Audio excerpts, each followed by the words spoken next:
خط النفس او عمود التهوية ايه فايدته وبيبقى موجود فين؟ هو عبارة عن ماسورة بيكون قطرها بوصة ونص او 2 بوصة، وطبعا ما ينفعش اقل عن كده وحسب برضو المقايسة بتاعتي وهكذا.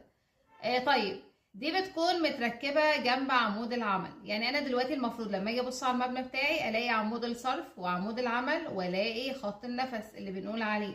طبعا مش كل المباني بيكون فيها كده، علشان بقى حسب زي ما قلنا قبل كده، حسب المكان اللي انا فيه وحسب عدد الادوار وهكذا.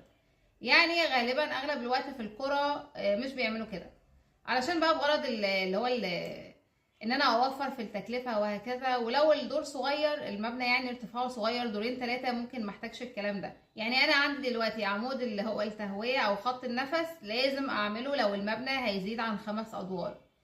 ايه بقى هي فايدته؟ احنا زي ما شرحنا قبل كده، انا عندي عمود العمل المفروض ان هو بياخد الصرف من التويليت على غرفة التفتيش، وقلنا ان انا عايزة امنع الرائحة الكريهة ان هي ترجع لي تاني في الحمام بتاعي. فقلنا لو الرائحة الكريهة جت ترجع تاني هتلاقي فيه حاجز مائي في التويليت بتاعي.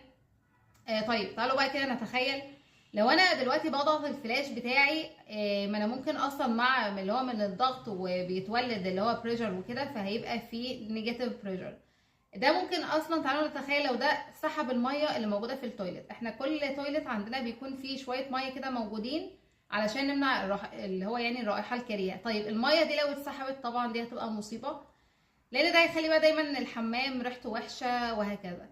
عمود التهويه بقى ده فايدته بيعادل الضغط الجوي، علشان لما نيجي ندوس اللي هو على الفلاش بتاعي الاقي عمود التهويه ده بيعادل لي النيجاتيف بريشر اللي بيحصل، فبيفضل اللي هو الميه او الجالي تراب اللي موجود في التويليت بتاعي بيفضل المستوى او منسوب الميه ده مستقر، فنمنع الروائح الكريهه.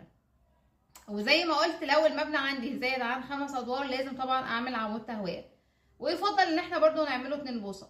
طيب ناخد بقى بالنا من حاجه مهمه جدا. انا دلوقتي عمود التهويه ده لما اعمله ما ينفعش بقى اعمله بارتفاع اللي هو انا عايزه الرائحه دي، يعني هو بيكون ماسوره فاضيه بيكون فيها الهواء فقط.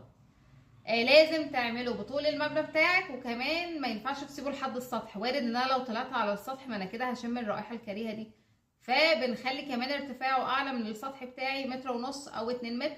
وطبعا بنقفله علشان ما يبقى يعني بيبقى فيه اللي هو الغطا بتاعه، يعني علشان ما يبقاش تجمع للفئران او حشرات وهكذا.